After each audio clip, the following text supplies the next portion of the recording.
There is a moment, buried deep in the long memory of the ancient Near East, when the dust of ruined Jerusalem hangs in the air, and the sound of Babylonian drums has faded into echo. That is where the story of Ezra properly begins, not in a quiet study or a peaceful temple, but in the aftermath of national collapse.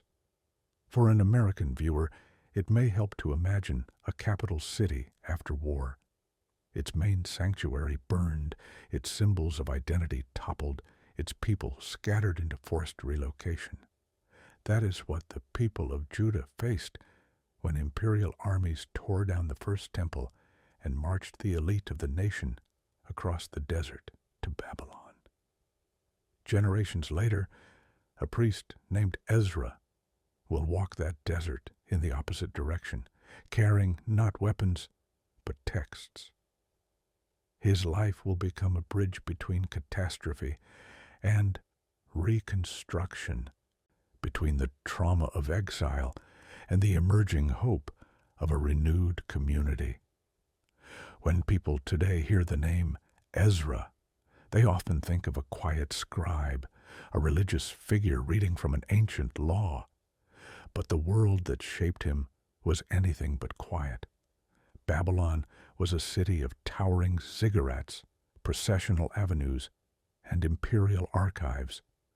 The Judean exiles who lived there did not simply disappear into the crowd. They formed communities, preserved their traditions, and wrestled with the question of whether their God had abandoned them. According to the biblical narrative, the fall of Babylon to the Persians opened a dramatic new phase, a tolerant empire that allowed displaced peoples to go home and rebuild. Cyrus, the Persian ruler, authorized the reconstruction of temples across his domains as a way of stabilizing conquered lands. In that policy, Judeans found a door back to Jerusalem, but Ezra himself belongs to a later chapter in that return story. By the time he appears in the historical record associated with his name, an initial wave of exiles has already gone back, foundations of a new temple have been laid, and sacrifices have resumed on the hill once crowned by Solomon's sanctuary. Life in the province of Yehud, even its name reflects Persian administration, was fragile. The population was small. The surrounding peoples were suspicious. Economic hardship, intermarriage, and religious syncretism pressed in from every side. What had been a royal capital was now a provincial town under foreign rule. This is the Jerusalem that receives Ezra, a city half rebuilt, half remembering what it once was.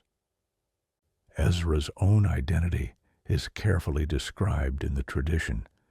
He is a priest descended from the line of Aaron, but he is also called a skilled scribe in the law of the God of Israel. That title is more than a religious compliment. In the ancient world, scribes were the technologists of their day. They mastered scripts, languages, and the conventions of legal and religious texts. In Babylon and later in Persian centers, scribes sat in rooms lined with tablets and scrolls, copying, collating, and interpreting. If we follow the picture that later Jewish literature and scholarly reconstruction suggest, Ezra grows up as a member of a priestly family that did not serve in a functioning temple, but in exile. His priesthood is suspended between memory and hope. His scribal skills, however, would have been fully active, shaped by exposure to both Judean traditions and the broader scribal culture of the empire. Imagine him in this environment, a young priest in a foreign land, fluent in the language of his fathers and the imperial tongue of his captors, reading texts that describe a once glorious temple now lying in ruins far to the west. He would have known the songs of Zion that speak of weeping by foreign rivers, hanging harps on trees, because the music of the sanctuary could not be played in a place of captivity. The questions raised in those songs: why did this happen? Is God still faithful? What does it mean to be a chosen people without a land or a temple? Would have shaped his inner world. Ezra's later career as a reformer, teacher, and visionary cannot be separated from those early, unresolved tensions. Persian policy eventually transformed those tensions into a new possibility. The same empire that once felt like an insurmountable wall now becomes the channel through which Ezra receives authorization to return. The narrative associated with his name describes royal backing, letters of support, permission to carry offerings, and authority to organize the religious life of the Judean community according to the ancestral law. In modern terms, he is not simply a religious leader, he is a royal commissioner, both priest and imperial envoy. His desert journey back to Jerusalem, with companions, resources, and sacred objects, is at once deeply spiritual and thoroughly political. Picture the caravan. The road from the Mesopotamian plains to the highlands of Judah crosses wide stretches of desert and broken terrain. Pack animals move slowly, drivers call out, and the wind lifts sand against the travelers' faces. Among the baggage are vessels for temple use, contributions from Jews still living in the heart of the empire, and whatever texts Ezra already carries with him.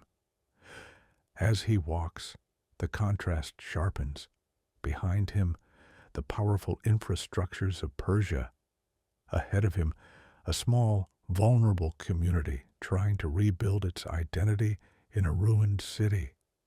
He is moving between worlds, between imperial archives and half-collapsed city walls, between the memory of Solomon's temple and the modest second temple that now occupies the same hill. When he finally enters Jerusalem, the atmosphere in the narrative is charged. This is not the triumphant return of a king with armies. It is the arrival of a scholar with authority and questions. The city's residents, those who had never left and those who returned earlier, have already developed patterns of life under Persian rule. They have made compromises and alliances. They have intermarried with surrounding peoples. They have adopted certain customs that feel natural to them, but look dangerous to a priest steeped in the traditions of an older, pre-exilic order. The tension between those who went away and those who stayed is real, and Ezra arrives in the middle of it. To understand why he becomes so central, it helps to recognize how the role of scribe had evolved. Before the exile, priests and kings dominated the religious and political landscape. After the exile, scribes, those who could handle texts, interpret them, and apply them, rose in importance. Texts became the portable sanctuary of a displaced people. A priest without a temple might feel incomplete, but a scribe with scrolls could still teach, interpret, and guide. Ezra stands exactly at this transition point. His priestly lineage ties him to the sacrificial traditions of the First Temple era. His scribal expertise positions him within the new world of textual authority that will define Second Temple Judaism and, later, rabbinic thought. The narrative emphasizes that Ezra had set his heart to study, obey, and teach the law of Israel's God. That phrase captures his threefold identity: scholar, practitioner, and instructor. He is not just compiling texts in a library. He is ordering his life around them and bringing them into the public square. When he calls the people together, he does not lead with soldiers or show them architectural plans. He stands on a platform, unrolls a scroll, and reads. The gathered crowd listens for hours as passages from their ancestral law are sounded aloud in a city that bears the scars of war and foreign occupation. Scribes around him explain and translate, because generations of exile have changed the people's language. The scene links the survival of a people to the public reading and interpretation of their foundational texts. From an academic standpoint, this moment is crucial. Many scholars argue that the period associated with Ezra and his contemporaries represents a key phase in the formation and final shaping of what later becomes known as the Hebrew Bible. Laws, histories, and prophetic writings that had circulated in various forms are now being collected, edited, and organized. Redaction, careful compilation, and arrangement is not a hidden conspiracy, but a visible act of community reconstruction. Ezra, as portrayed in the tradition, becomes a symbol of that process, a leader who takes scattered memories, scattered texts, and scattered people, and frames them into a coherent identity under the law of their God. For ordinary men and women standing in that Jerusalem crowd, however, the experience was probably less abstract. They knew ruined fields, uncertain harvests, and neighbors with different gods. They knew the pain of families split between those who went to Babylon and those who did not. As they listened to the words of the law, they heard ancient commands about covenant loyalty, justice, worship, and community boundaries. Some of those words condemned practices they had come to see as normal. Others held out promises of blessing and restoration if the people would return wholeheartedly to their God. The result, according to the narrative, was a wave of emotion, tears, conviction, and a rediscovery of collective identity. It is here that Ezra's inner struggle begins to emerge more clearly. The same texts that give him a blueprint for national renewal also raise sharp questions. If this law was always true, why was the temple destroyed? If the people are chosen, why were they handed over to foreign powers? How can a righteous God permit his own sanctuary to be burned? These are not merely theoretical puzzles. They are questions pressed on him by the charred stones of the city around him and the haunted memories of exile in Babylon. Later, Jewish apocalyptic literature, especially the writings associated with the figure of Ezra in what many English-speaking readers know under a separate title in the Apocrypha, will preserve long dialogues where he voices those questions to an angelic messenger.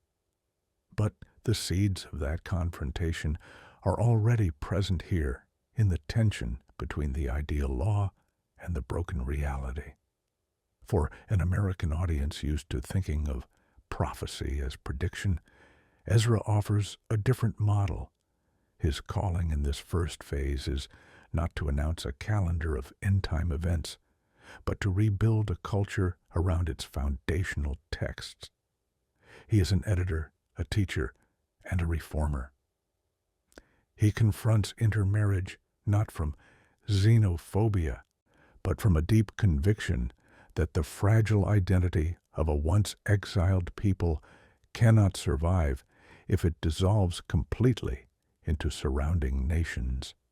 He insists on rediscovering long-neglected laws, not as arbitrary rules, but as the framework through which his community understands its history and hopes for its future.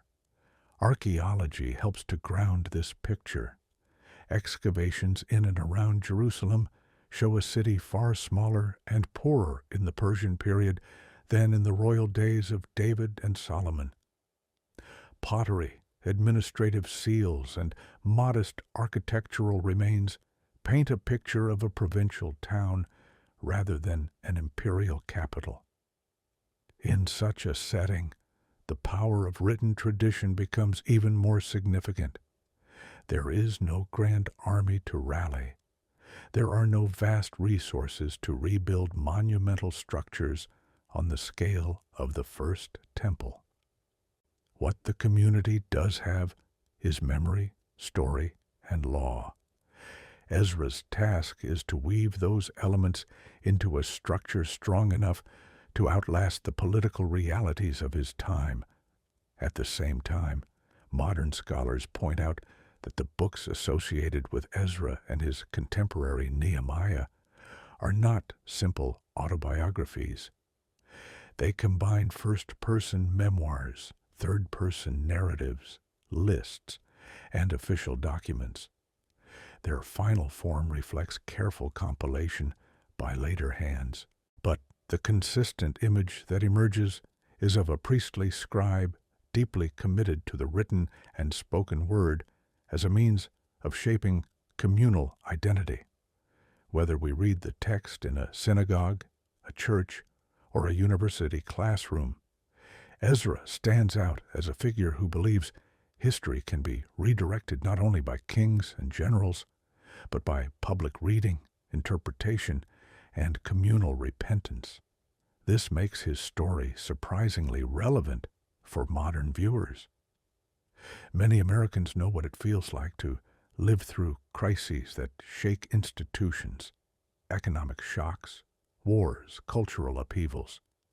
Ezra's world is, of course, very different, but the pattern is recognizable.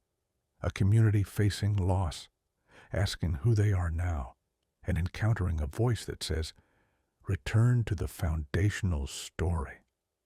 Remember who you were meant to be." In that sense, the opening chapter of Ezra's life is about more than ancient rituals. It is about the power of a narrative to hold a people together when everything visible seems weak. As this series continues, the figure of Ezra will step from the role of reformer and teacher into something even more unsettling, visionary of the end. Later, Jewish writings place on his lips extended dialogues about cosmic justice, the limits of human understanding, and the ultimate fate of the world. The apocalyptic Ezra, wrestling with an angel over why the wicked prosper and when God will set things right, grows out of the same soil we have seen here, the soil of a priest and scholar who walked through ruins with a scroll in his hands and unresolved questions in his heart. For now, part one leaves him in that liminal space. He has arrived in Jerusalem as an imperial-backed priest, a scribe steeped in ancestral law, a bridge between Babylonian exile and Judean reconstruction. He has stood before a fragile community and read aloud words that both comfort and confront them. He has begun to reform, to organize, to redraw boundaries. But the deeper questions, the ones about divine justice, the shape of history, and the ultimate destiny of his people, remain open. They will not be answered by administrative reforms alone. In the chapters ahead, those questions will drive him toward visions that reach far beyond the broken walls of Jerusalem, into ages he will never see, and an apocalypse sealed, for a time, from most of the world. If explorations like this help you connect the ancient world to your own, it is worth staying with this journey, because for Ezra, the exile scholar, the story is only beginning, and the tension between text, history, and hope will soon open onto a far larger and far more unsettling horizon.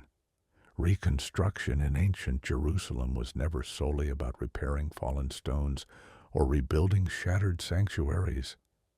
It was a struggle over memory, identity, and the fragile bonds holding a wounded community together. When Ezra arrived in the city, he stepped into a society marked by tension between those who had endured the Babylonian destruction and those who had returned from exile speaking a different dialect, carrying different expectations, and remembering different rhythms of life.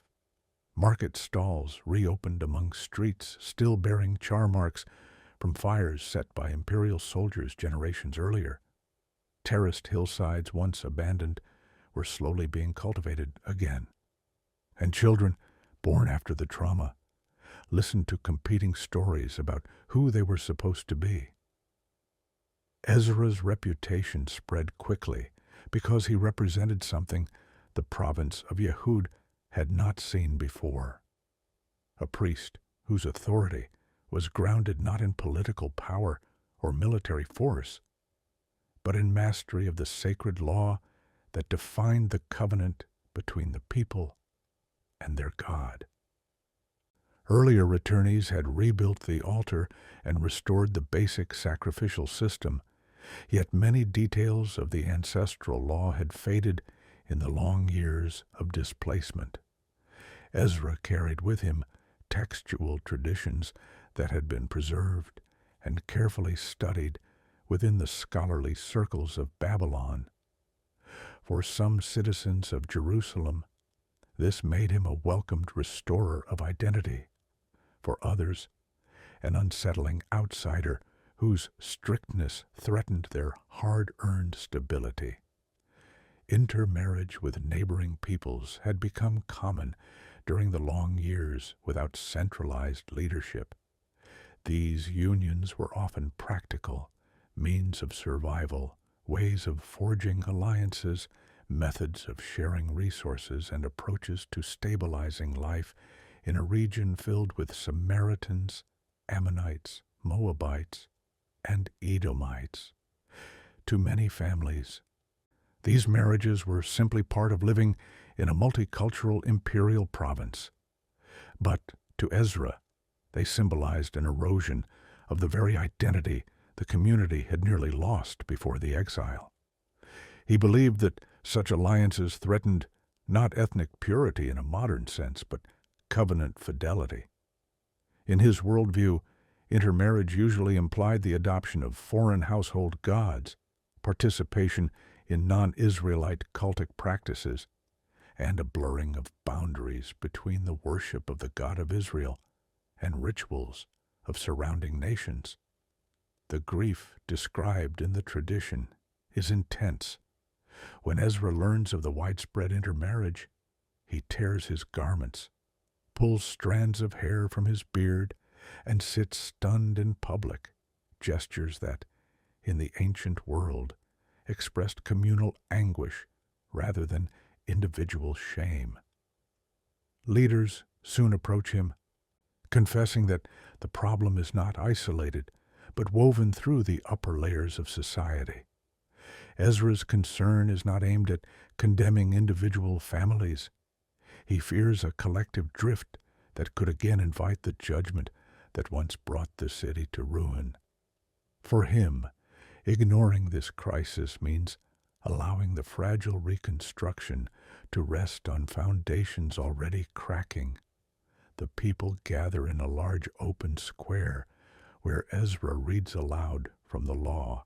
Rain falls as they stand listening, an atmospheric detail preserved in the narrative that underscores the moment's gravity.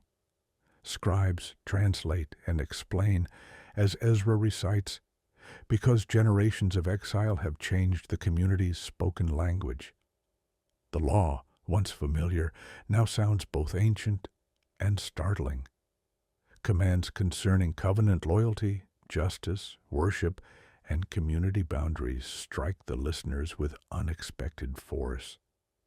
Tears appear in the crowd as individuals realize how far their lives have drifted from what they now hear proclaimed as divine instruction.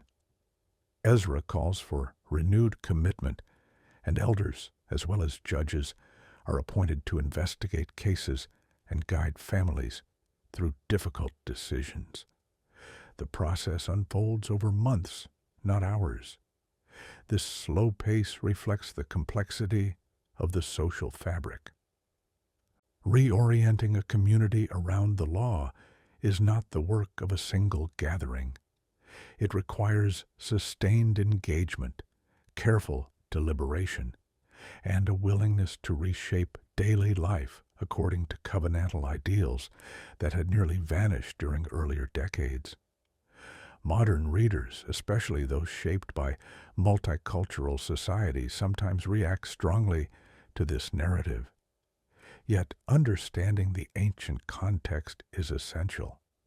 Ezra is not attempting to impose ethnic superiority. His concern is religious allegiance, the survival of covenant identity, and the preservation of a fragile community surrounded by far larger and more powerful cultures. In the ancient Near East, marriage was rarely a private matter. It typically involved the transfer of religious customs, household rituals, and communal affiliations. For Ezra, safeguarding identity meant safeguarding the covenant itself. Archaeological evidence from Persian-period Jerusalem aligns with the portrait of a vulnerable society, a small and economically modest town, far from the glory of the earlier monarchy. Pottery fragments, administrative seals, and simple architectural remains reveal a settlement dependent on agriculture, trade routes, and imperial oversight. In such an environment, the power of tradition and text becomes even more central. Without armies or political leverage, the community's survival depends on shared memory and shared law. Ezra's leadership becomes a turning point in the intellectual history of Israel. He emerges not only as a priest, but as a master of texts, someone who organizes and stabilizes traditions that will eventually form the foundation of what later generations call the Hebrew Scriptures. Whether he personally edited specific books or oversaw large-scale redaction continues to be debated among scholars, but the symbolic weight of his role is clear. He stands at the birth of a culture where textual authority becomes as important as temple ritual. He embodies the transition from a religion centered solely on sacrifices to one rooted also in interpretation, teaching, and communal learning. This shift will open the door to a new kind of religious reflection, one shaped by questions that law alone cannot answer. Why do the righteous suffer? Why do wicked rulers flourish while the faithful are oppressed? How can a small community hold on to hope within an empire whose power seems unstoppable? These questions arise naturally in a society rebuilt from ruins, living under foreign rule, and trying to reconcile divine promises with historical realities. They are the very questions that will echo in future generations and that will eventually shape a body of apocalyptic literature associated with Ezra's name. Daily life continues as Ezra's reforms take root. Farmers watch the horizon for signs of rain. Merchants carry goods along dusty roads connecting Jerusalem to the Jordan Valley and the coastal plains. Priests perform sacrifices on the altar that now stands where Solomon's great temple once rose in splendor. Families adjust to the renewed emphasis on covenant distinctiveness. Children grow up hearing the law not as distant instruction, but as the living core of who they are. And through it all, Ezra remains a figure defined by both conviction and questioning. He has restored the law to the public sphere. He has guided the community through difficult transitions. He has reestablished boundaries that he believes essential for survival. Yet, he also carries within himself unresolved tensions, questions about justice, suffering, and the ultimate destiny of his people. Knowledge of past empires makes him acutely aware that no human kingdom lasts forever. Persia is powerful, but history has shown that even the mightiest fall. Within that awareness, deeper uncertainties form. If God governs history, why did catastrophe fall upon Jerusalem in earlier generations?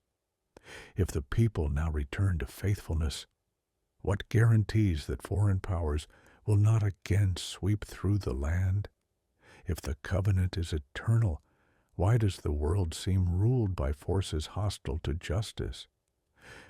These unspoken questions trace a path that will, in traditions preserved long after Ezra's lifetime, lead him into revelatory visions and profound dialogues about the structure of history and the shape of divine justice.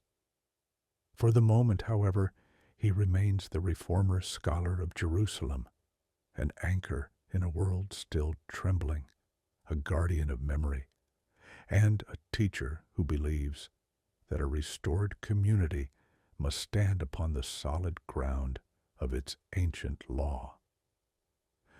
The questions that pressed upon Ezra did not arise from abstract philosophy.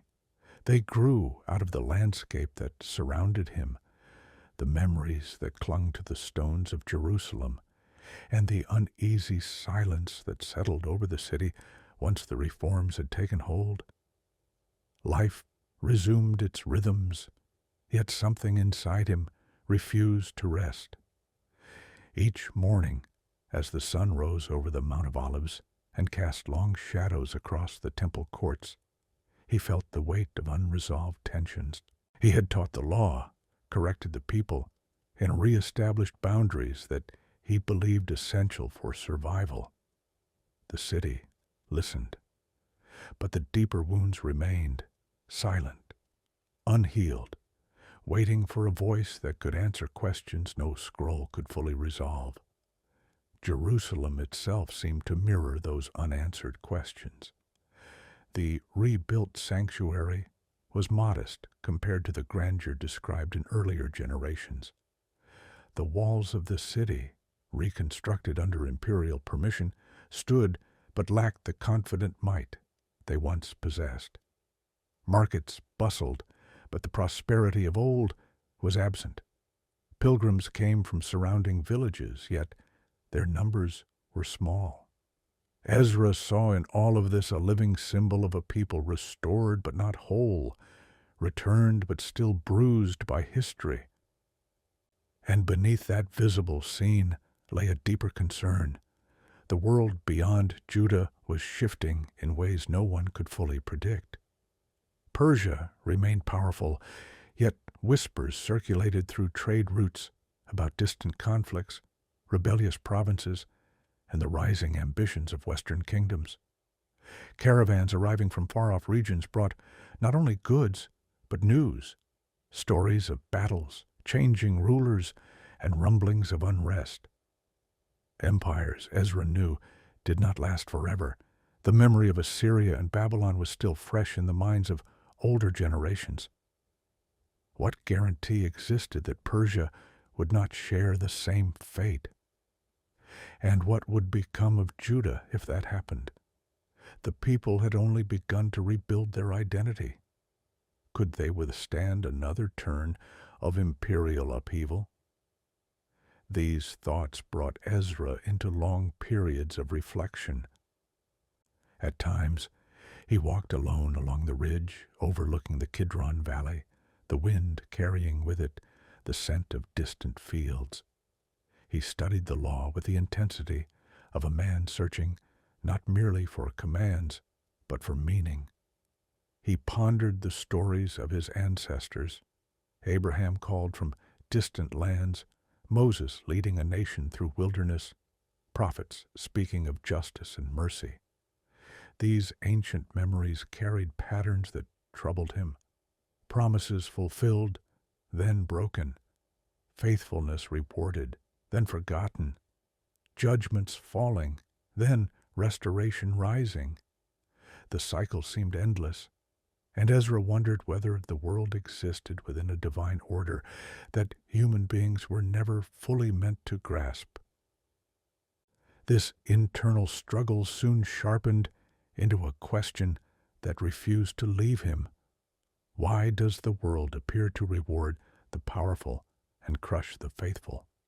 He saw righteous men laboring in fields, yet struggling to feed their families. He saw corrupt officials, often not Judeans, but imperial agents and foreign landlords, accumulate wealth through practices that violated the very principles Ezra taught. He saw widows and orphans come to the temple seeking justice, while the world outside remained indifferent to their suffering. If the law represented divine justice, why did the visible world so often contradict it? Ezra searched the written traditions, hoping to find clarity. He read of earlier prophets who had wrestled with similar questions, prophets who lamented violence, oppression, and the apparent triumph of wickedness. But he also read of divine responses that felt distant, promises that justice would ultimately prevail, that a righteous remnant would be preserved, that history moved according to divine wisdom, even when no human eye could perceive the pattern. These words offered comfort, yet they did not satisfy the depth of his inquiry. The tension between what was promised and what was seen gnawed at him like a stone lodged beneath the surface of his thoughts. It was during one of these restless seasons that a new kind of experience began to stir within him, an inner pull that felt different from scholarly study or priestly responsibility. Some nights, after long hours of teaching and adjudicating disputes among the people, he felt a quiet urging to withdraw to more secluded places. He would stand on the Temple Mount long after the lamps had burned low, his eyes tracing the line of stars above the Judean hills. He found himself contemplating the vastness of creation, the brevity of human life, and the mystery of a God who shaped kingdoms yet allowed suffering to continue. These meditations did not bring peace. They brought a deeper longing. Ezra felt caught between two worlds, the visible world of law, ritual, and community, and the hidden world of divine intention that no scroll could fully reveal. He began to sense that understanding the present required more than historical memory or priestly tradition. It required insight into the structure of time itself, why events unfolded as they did, why nations rose and fell, and why justice often seemed delayed beyond human endurance. The people noticed something different in him. He still taught with clarity and authority, but at times his gaze drifted beyond the immediate concerns of temple life. Some wondered whether the burdens of leadership weighed too heavily on him. Others sensed a growing depth, as though he were listening to a voice just beyond the reach of ordinary perception. Priests, serving alongside him occasionally, found him deep in thought before dawn, standing quietly in the courtyard as though waiting for an answer to a question he had not yet spoken aloud. The elders of the community respected him, but they could not comprehend the restlessness rising within him. For them, the restoration of the temple and the reestablishment of the law represented the fulfillment of divine promises. The exile was over, the covenant renewed, and the community stabilizing. Ezra did not deny these blessings, yet he sensed that the story was not complete. Something larger was unfolding, something that stretched far beyond the rebuilt walls of Jerusalem. As weeks passed, Ezra's reflections turned repeatedly to the fragility of human life. He watched families bury loved ones, their grief intensified by the harsh realities of a land still recovering from devastation.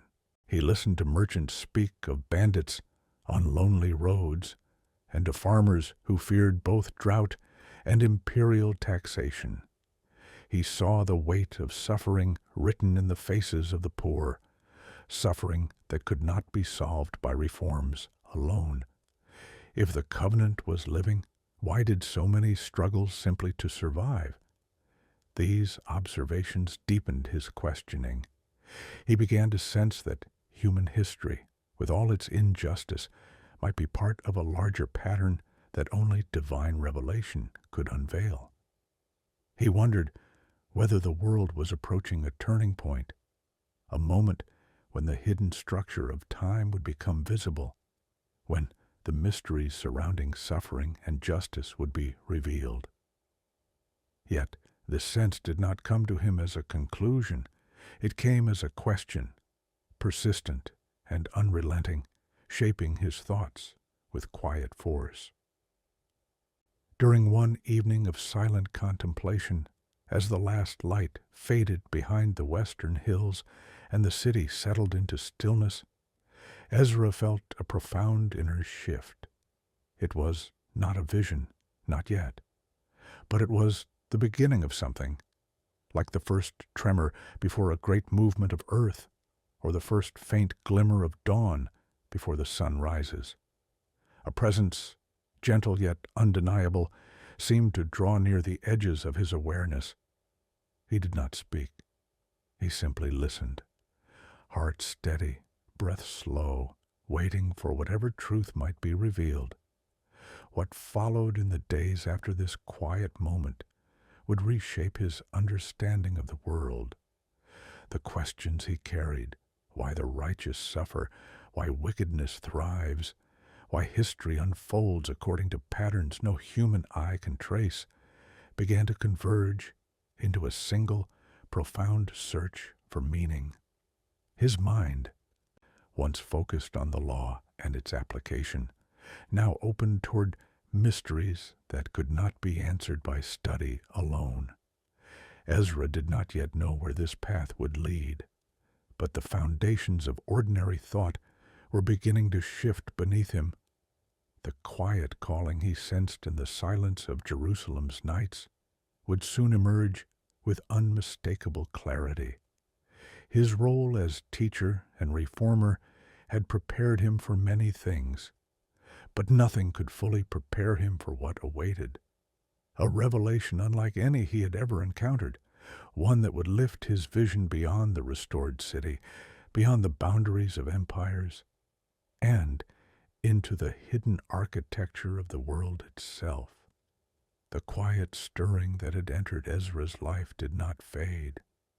It deepened, gathering weight with each passing day, until it felt as though the air around him had thickened with an unseen presence. He went about his duties with calm diligence, yet beneath the surface something entirely new was awakening.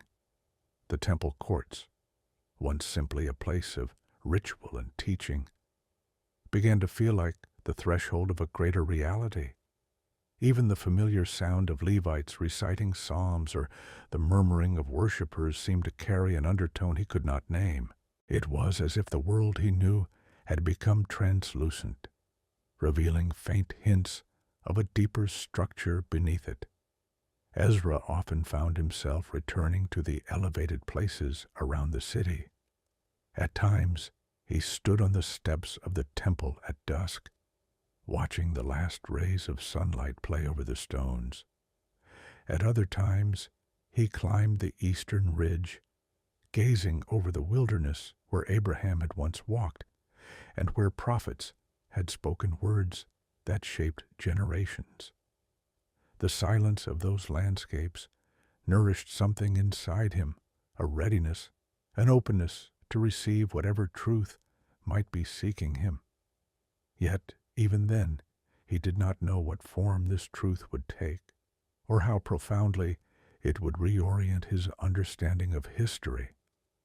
One night, after a day spent reviewing disputes among the people and answering questions about the law, Ezra stayed alone in the temple courts long after the final worshippers had left. The sky was clear, and the stars shone in unbroken ranks across the heavens. A cool wind drifted over the hilltop, carrying the faint scent of olive groves from the surrounding valleys. Ezra closed his eyes, breathing slowly, letting the stillness settle around him. He had felt for many weeks that something was drawing near, something far beyond the realm of ordinary thought. And at last, without sound or spectacle, the quiet presence he had sensed seemed to gather into form. He opened his eyes and found that the night around him had become strangely bright. Not with fire, not with the glow of torches. The light had no visible source, yet it illuminated everything with a clarity that felt both gentle and overwhelming. The stones beneath his feet appeared sharper, the shadows thinner, the very air alive with motion. Ezra's first instinct was fear, not the fear of danger, but the fear that comes when a human being stands on the edge of the unknowable. He bowed his head, waiting. A voice rose in the silence, calm, resonant, neither harsh nor soft, not echoing through the air, but speaking directly to the deepest places of his mind. It was the voice of a messenger, though Ezra did not know his name. There was no form before him, no visible silhouette. Only presence, only a reality so absolute that the ordinary world seemed momentarily suspended around it. The voice addressed him not as a priest, not as a scholar, but as a seeker. It acknowledged the weight of his questions. Why injustice flourished, why suffering persisted, why the course of history seemed to crush the faithful while elevating the cruel. The messenger did not rebuke him for asking. Instead, the voice affirmed that his longing for understanding was itself a sign of divine calling. Human beings, the messenger said, were created to seek meaning, but meaning did not always bend itself to their expectations. The truths Ezra sought belonged to realms beyond political power, beyond the boundaries of empires, beyond the limits of mortal comprehension. Ezra listened, trembling, as the messenger spoke of the human condition. The world, he was told, was not designed for effortless harmony. It was shaped as a place of testing, refinement, and journey, a place where faith could mature not through ease, but through endurance. The suffering of the righteous was not forgotten. The prosperity of the wicked was not triumph. Time was the canvas upon which divine justice wrote its story, and the chapters visible to humans were only the beginning. Yet the messenger did not leave the matter there. He spoke of something more unsettling, the finitude of creation itself. Humanity, the messenger said, dwelled in an age that had boundaries, an age destined to reach a conclusion not through random collapse, but through purposeful design. Empires would rise and fall according to patterns no human mind could invent, each serving a role within a timeline measured by divine wisdom. The age in which Ezra lived had already advanced through stages set long before the birth of any kingdom he knew, and the world was moving, step by step, toward a final sequence of events. Ezra stood silent, his heart hammering against his chest. He had come seeking answers about suffering. Instead, he was hearing the architecture of cosmic history whispered into his mind. He did not fully grasp what these revelations meant, but he sensed that they were not meant as predictions to satisfy curiosity. They were meant to widen his understanding, to show him that divine justice unfolded across a scope far larger than the narrow span of a human lifetime. As the air around them shimmered, the messenger spoke again, this time shifting from the nature of time to the nature of power. Ezra was shown, not through visible imagery, but through a surge of insight, the structure of world empires, how they rose with bold ambition, how they boasted of invincibility, how they eventually collapsed under the weight of their own arrogance. The messenger conveyed that imperial history followed a pattern deeper than economics or military strategy. Empires were permitted to rise in order to fulfill purposes hidden from human sight, and they were brought low when those purposes were completed. None of them, not even the greatest, could alter the path set for them. Ezra felt the implications immediately. Persia, the empire under which his people now lived with relative peace, was not permanent. No, power was. The world that seemed stable could change swiftly, as it had under Assyria, as it had under Babylon. Yet this instability was not chaos. It was part of a progression embedded in the structure of time itself. Ezra had always believed that God guided history, but this revelation expanded that belief far beyond anything he had imagined. The messenger then communicated something even more profound. The pattern of imperial rise and decline was converging toward a final epoch, an age unlike any that had come before. Ezra was told that this future age would include upheavals and transformations that would shake the foundations of the world. Yet he was also told that beyond these upheavals lay a renewal, the promise of a world restored, justice established, creation made whole. That world was not yet visible, but its contour was already present in the divine mind. Ezra's thoughts raced. He struggled to hold together everything he was hearing: the suffering of the righteous, the arrogance of empires, the hidden design shaping history. The messenger, sensing his struggle, offered an image not in visible form, but as a conceptual impression. It was the image of a great eagle, vast and imposing, its wings spanning the horizon. The eagle represented the succession of world powers, the voice said, powers that appeared mighty, yet were ultimately fragile.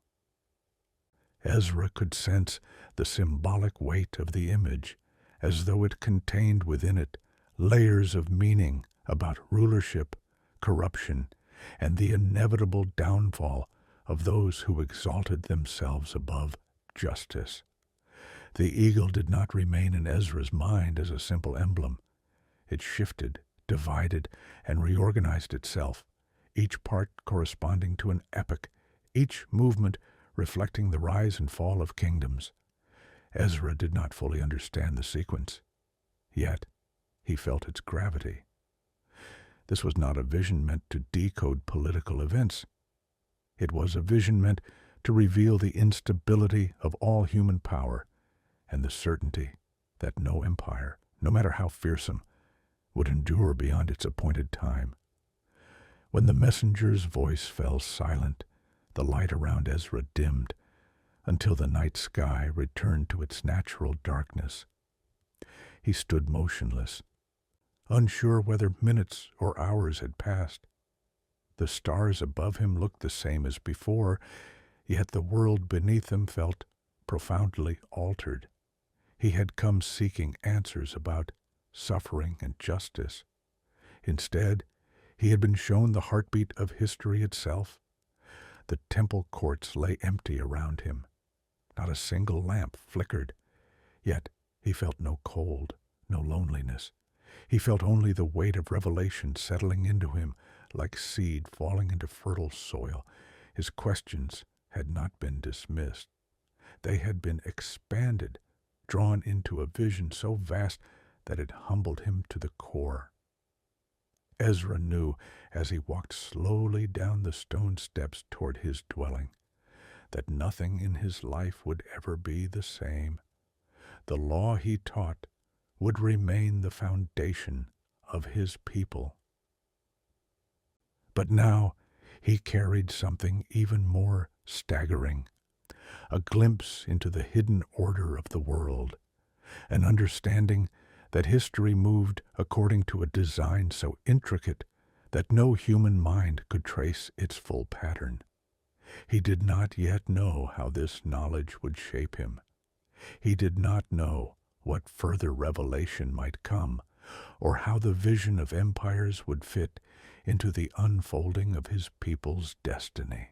But he knew that he had been called into a deeper journey, a journey that would not only transform him, but also leave an imprint on the centuries that followed, carried in writings that would outlive kingdoms and resonate across ages yet to be born.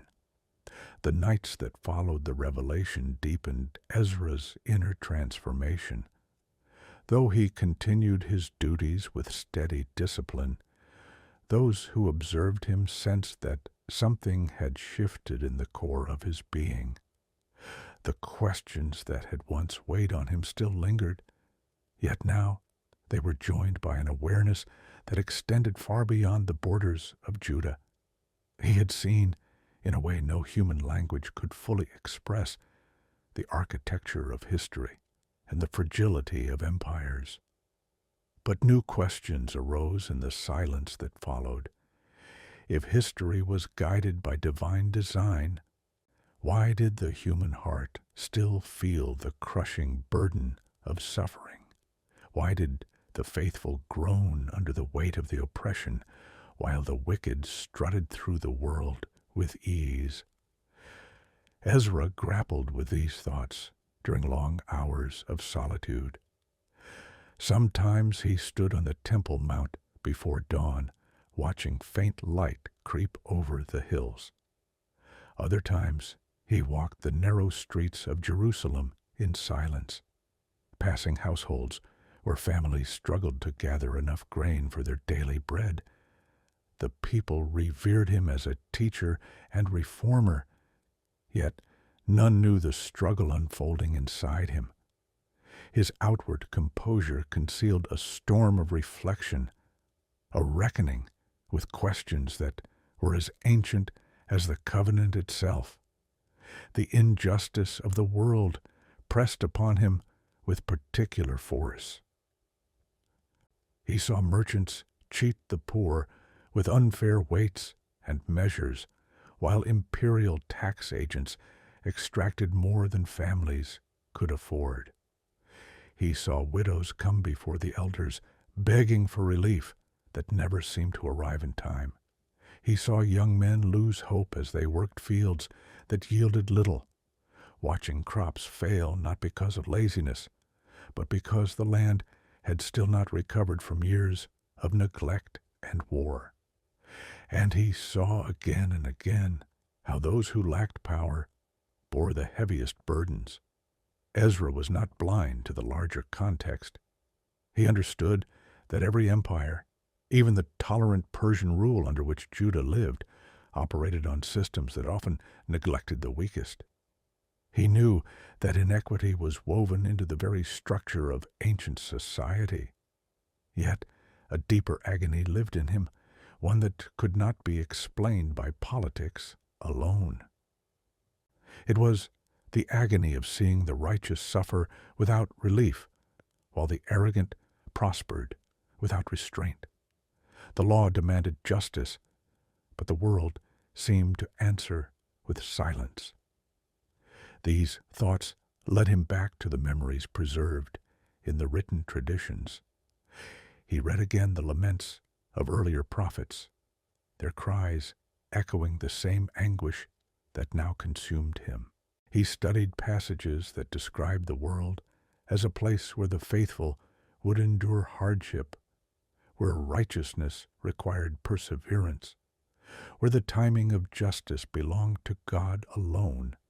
Yet, even as he read, Ezra felt that he was standing at the edge of a revelation deeper than any scroll could offer. The words of the law explained what righteousness required. The words of the prophets explained that suffering was not forgotten.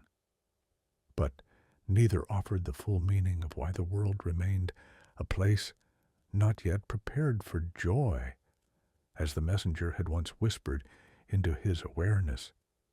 The more Ezra pondered this phrase, the more it echoed through his mind like a riddle. What did it mean for the world to be unprepared?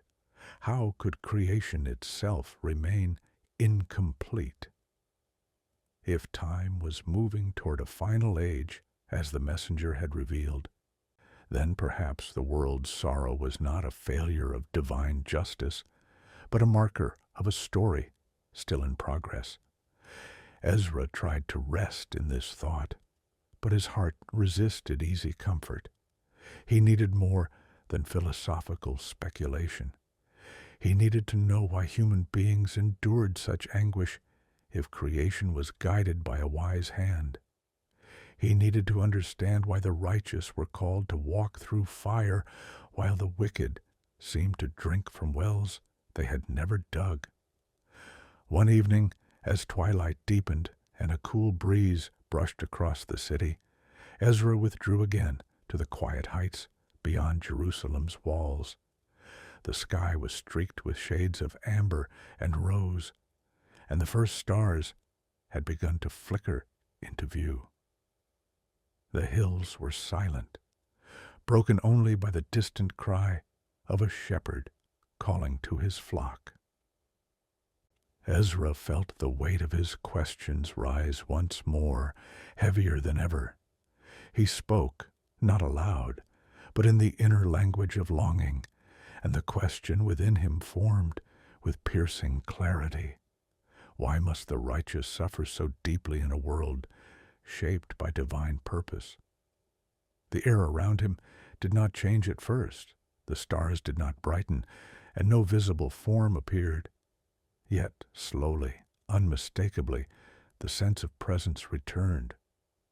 It was the same presence he had felt in the temple courts, the same stillness that signaled that the veil between the visible and the hidden was being touched by unseen hands. Ezra bowed his head, not out of fear, but out of reverence for the mystery he knew was gathering around him. The messenger spoke, not with thunder or spectacle, but with that same interior voice that had once illuminated the structure of time. This time, the tone carried a depth of sorrow and compassion that Ezra had not heard before. The voice acknowledged his anguish. It did not dismiss the suffering he witnessed. It did not minimize the pain of the faithful. Instead, it revealed the reason why sorrow still clung to the world. The world, the messenger said, was not the paradise it was destined to become. It was a place of formation, a realm of testing and purification, shaped to refine the human heart. The righteous suffered not because they were forgotten, but because they lived in a creation still wounded by human rebellion, a creation that awaited its final healing. Wickedness prospered not because it was triumphant, but because the age had not yet reached its conclusion. The delay of justice was not abandonment. It was space for mercy, for repentance, for the completion of a story whose ending would bring resolution to all contradictions. Ezra felt both comforted and unsettled. If the world was still incomplete, then human sorrow had meaning, but it did not remove the sting of injustice. The messenger continued, explaining that souls were shaped through endurance, and that the trials of the righteous were not wasted. Every tear, every struggle, every act of faithfulness in the face of suffering became part of a larger tapestry woven by divine wisdom. The wicked prospered only for a moment. Their apparent strength was a fleeting illusion. Their downfall was certain, woven into the very structure of time. Ezra listened, absorbing every word, though he knew no mortal mind could capture the full depth of what he heard. The messenger's explanation did not answer every question, but it opened a new horizon in Ezra's understanding. Suffering was not meaningless. Justice was not absent. But the age in which humanity lived was not yet the age of fulfillment. The world was moving toward a moment when the hidden would be unveiled, when every wrong would be corrected, and every faithful soul vindicated. The messenger then spoke of something even more profound, the destiny of the righteous beyond this life. Ezra sensed that the voice was drawing him into mysteries of the soul, revealing that death was not the end, but a passage into a reality where divine justice operated without delay. Those who endured faithfully would enter places of rest shaped by peace, light, and honor. Those who had oppressed others or thrived on cruelty would face consequences that reflected the true nature of their deeds. Nothing was forgotten. Nothing was lost. Everything was held within the memory of the one who shaped creation. Ezra stood trembling, not from fear, but from awe. The revelation was too vast to hold in a single thought.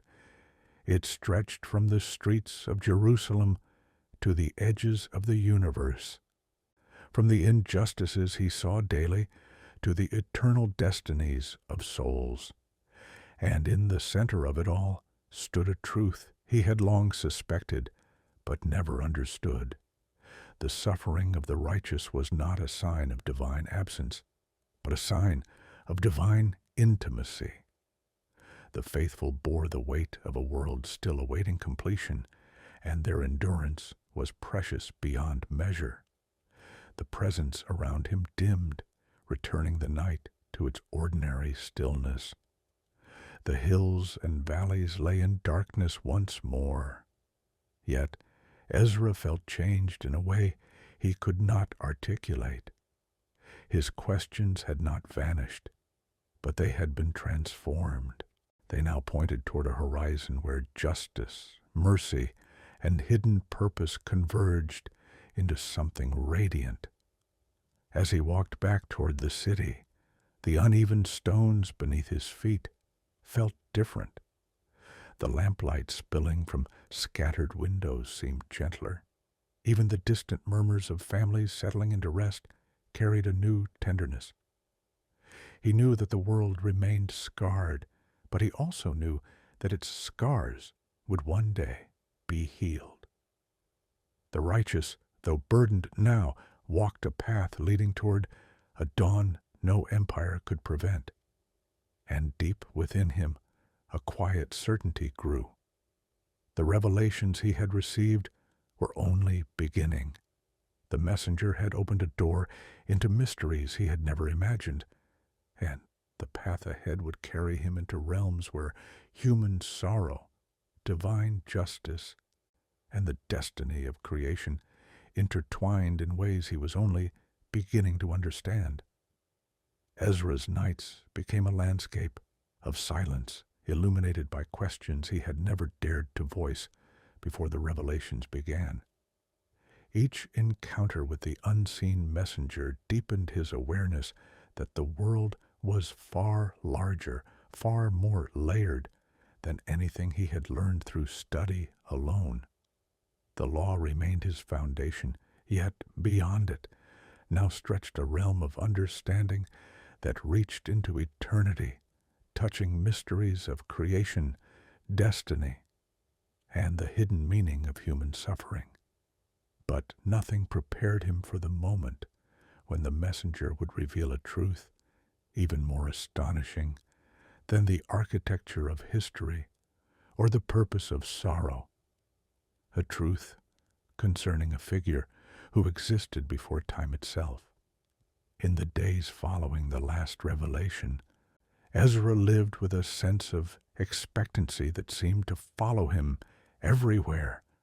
He felt it in the murmuring prayers of the Levites, in the rustle of palm branches along the city paths, in the distant bleating of sheep drifting across the hills. Life moved forward in ordinary ways. Families bartered in the market, children played among the stones, elders debated matters of land and responsibility. Yet the ordinary no longer felt simple. Every conversation, every sound, every flicker of lamplight seemed to hint at a reality concealed beneath the visible. And through all of this, one question kept returning to Ezra with increasing force. If the world is moving toward a final age, who will lead creation into its renewal? Who will bring justice not only to nations, but to the souls of all who have lived? He had encountered hints of such a figure in the prophetic writings, glimpses of a king anointed beyond human lineage, a servant who would bear the burdens of the people, a ruler whose dominion would stretch to the ends of the earth. Yet these hints had always been wrapped in mystery. They pointed to someone extraordinary, but they did not name him. They described authority, but not identity. They promised victory, but did not reveal how it would arrive. Ezra sensed that the answer to this question lay at the heart of everything the messenger had been revealing.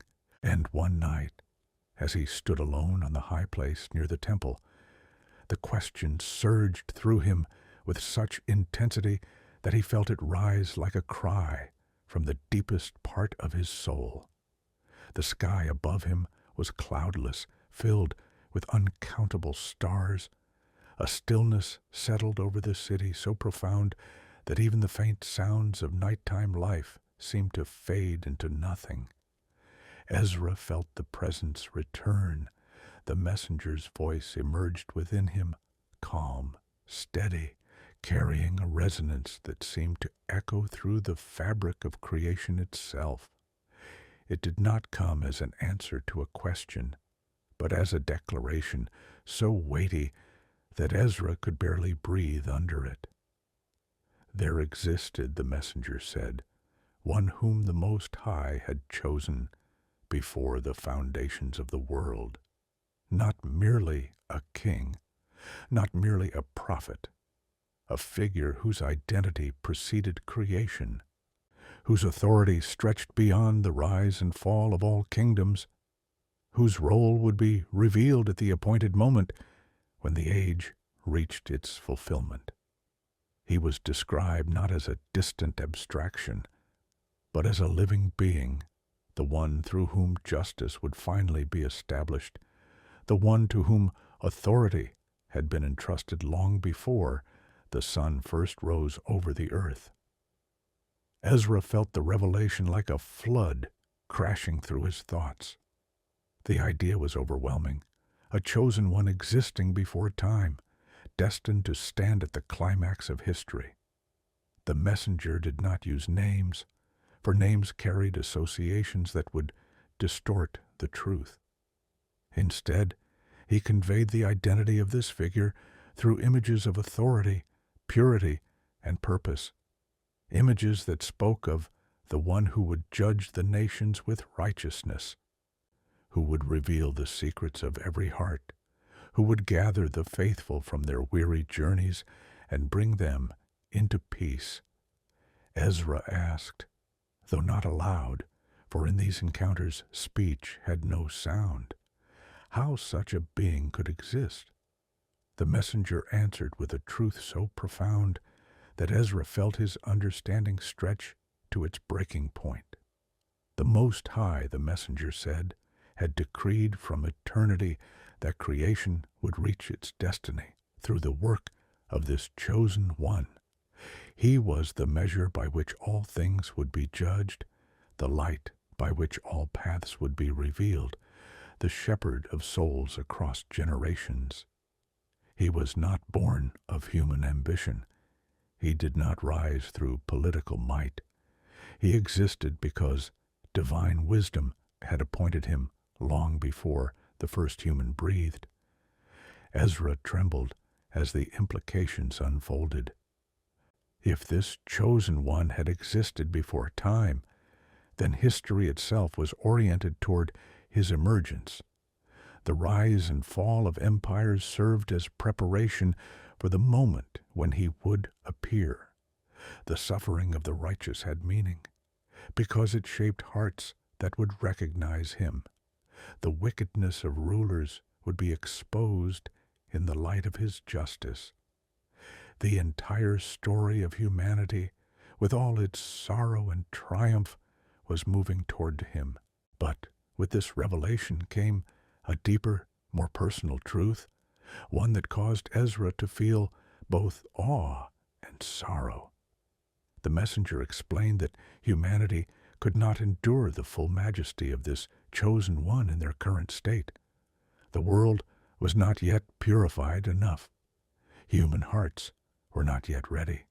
Creation itself awaited renewal. And until that renewal came, the chosen one remained concealed from human sight, known only to those whom the Most High had granted understanding. Ezra felt his knees weaken as this truth settled upon him. The figure he had glimpsed in prophetic symbols was far greater than he had imagined. He was not simply a future ruler.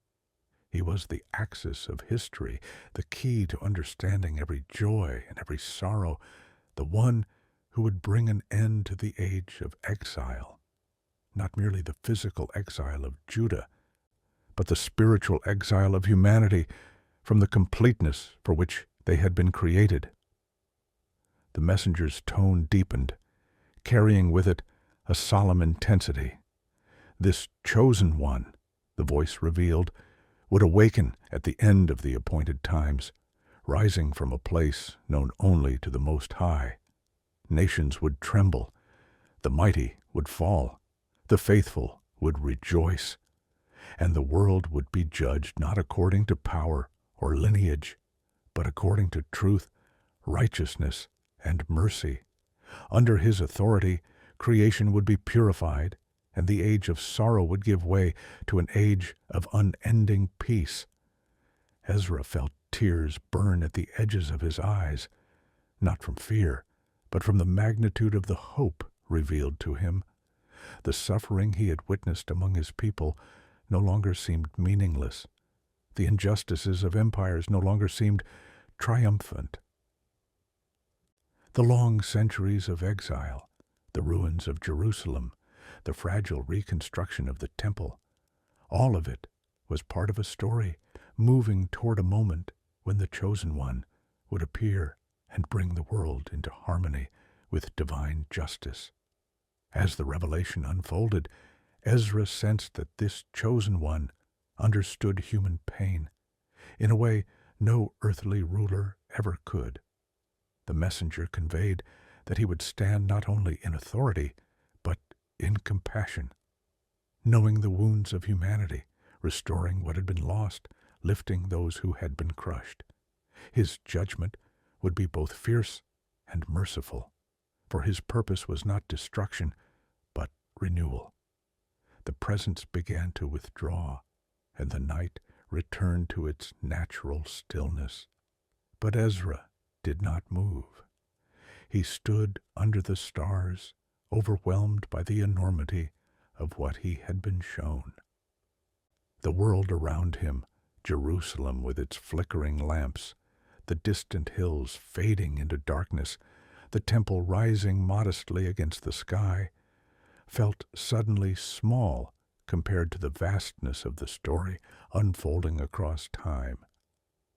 He breathed slowly, letting the cool air steady his thoughts. The revelation had not answered every question, but it had illuminated the heart of creation's destiny. A pre-existent, divinely appointed one stood at the center of the world's future, a figure of power, justice, and mercy, whose arrival would reshape everything.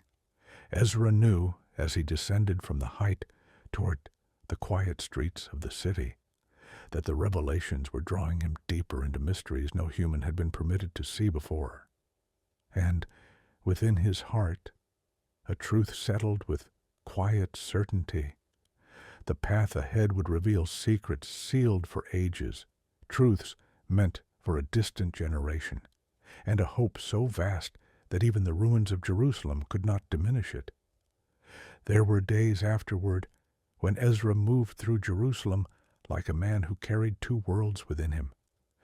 One was the familiar world of law, ritual, and community, a world he guided with clarity and conviction.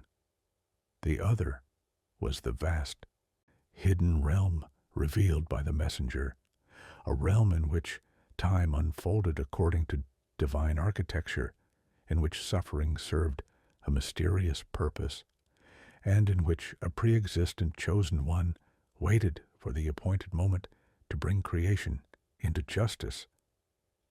These two worlds did not compete within him.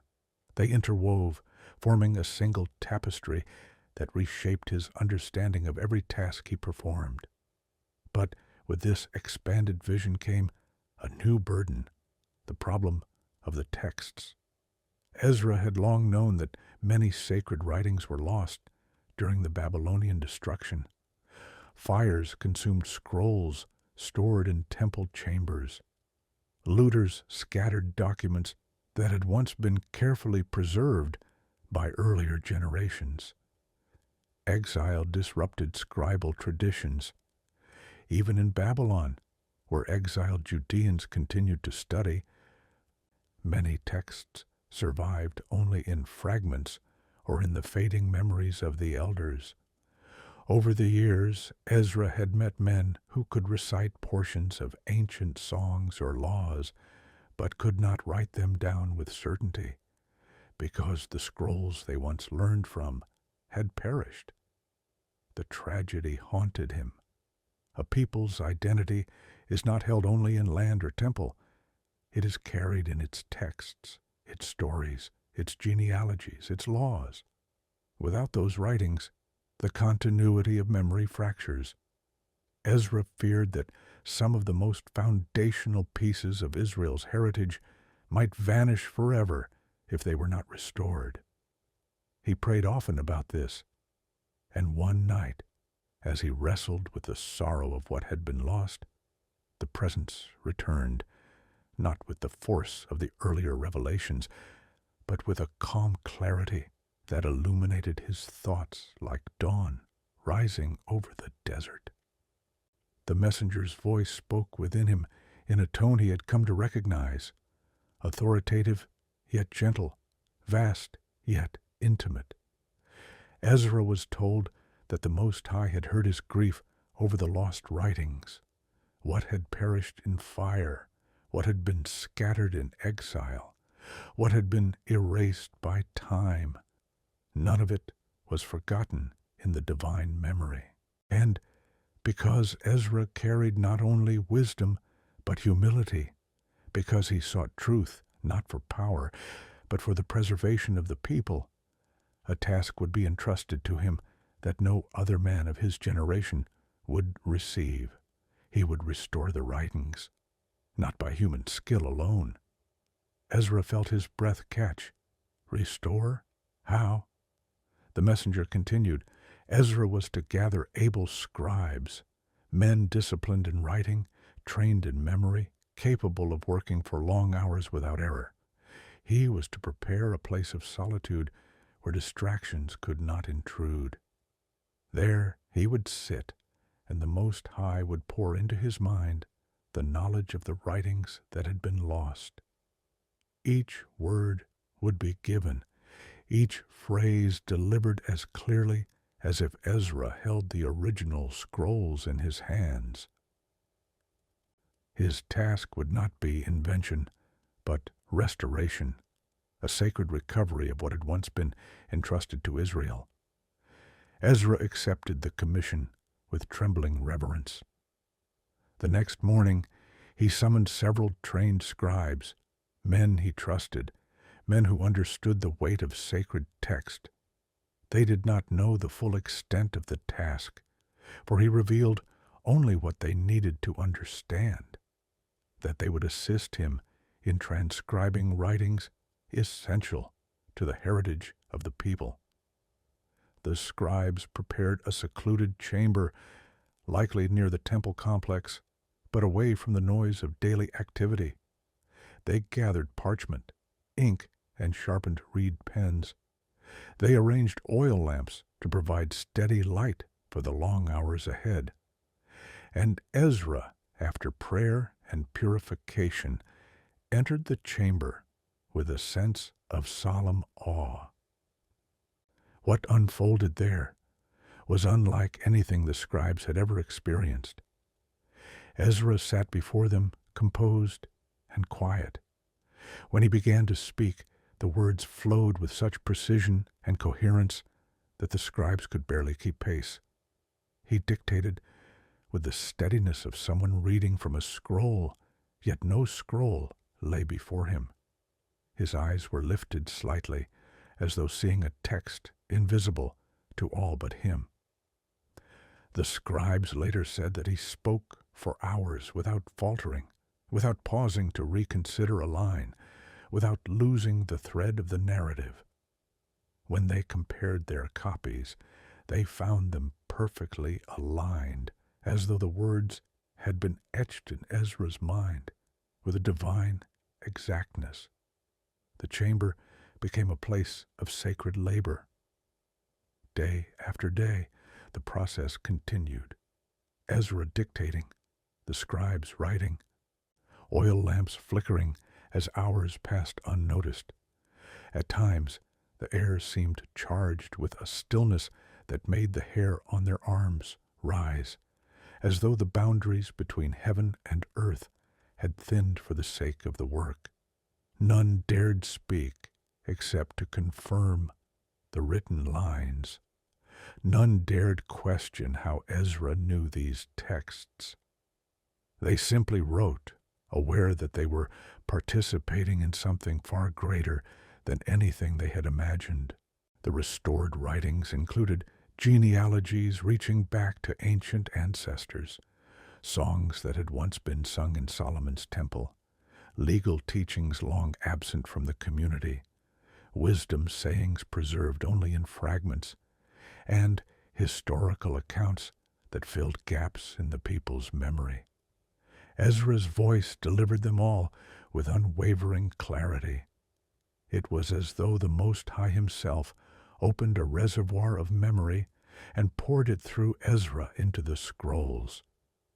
But not all the writings were meant for public reading. As the days went on, Ezra began to notice a shift in the nature of the material being revealed. Some of the texts concerned ordinary matters, laws, histories, customs.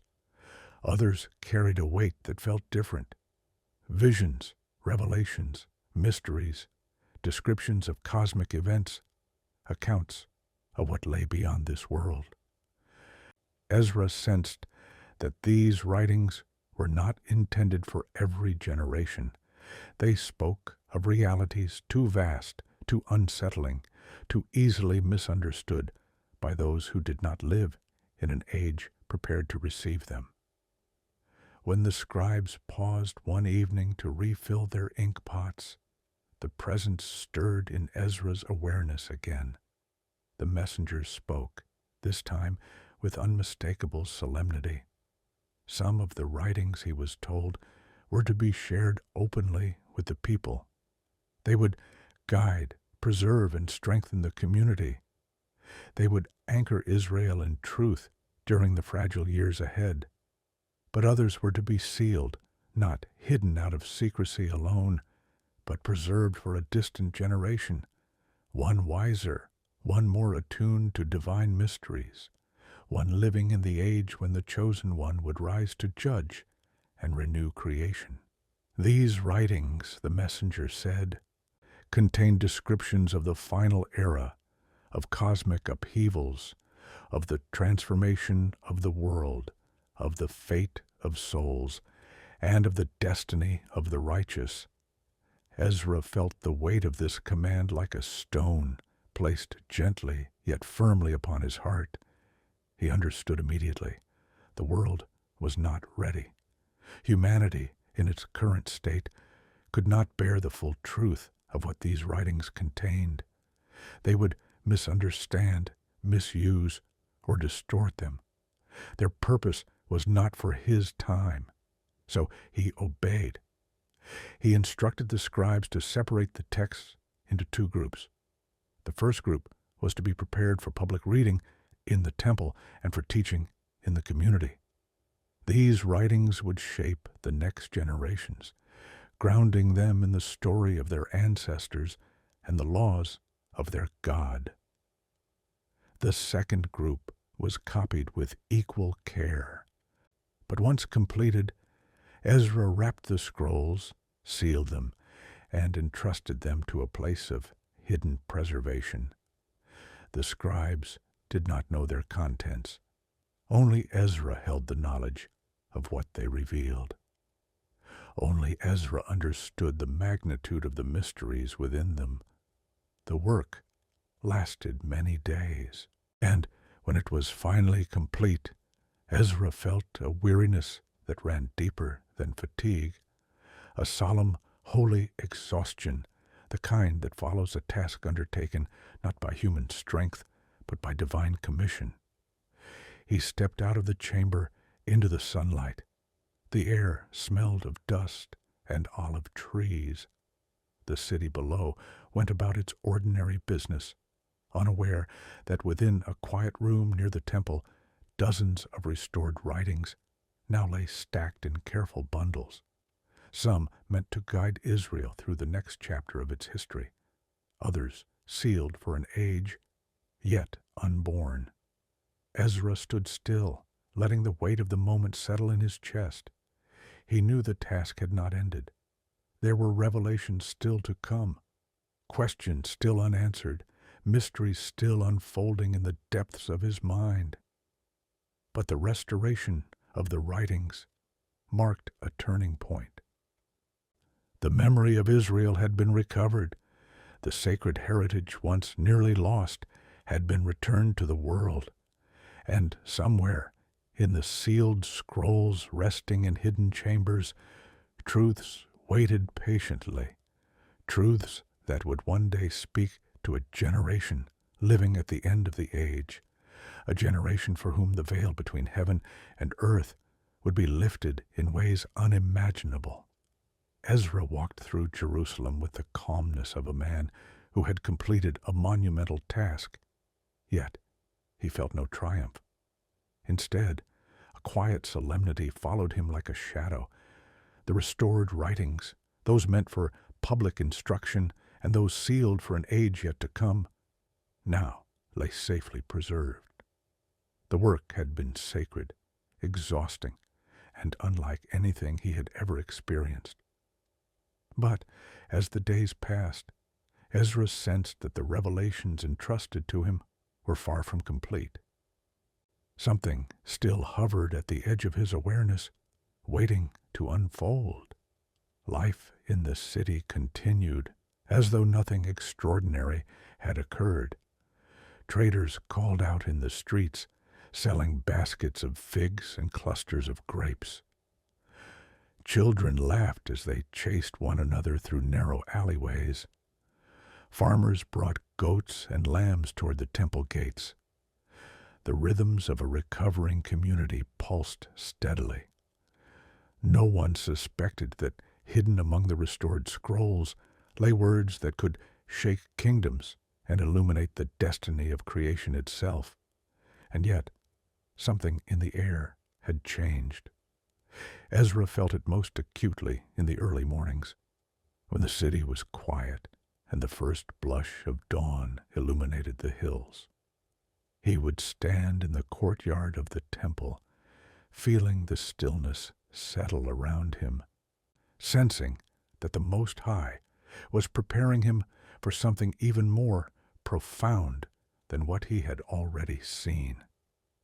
He remembered the messenger's earlier words, that some writings were meant for future generations wiser than his own. But what exactly had been placed within those sealed scrolls? What truths had the Most High revealed through him that not even the scribes were permitted to hear?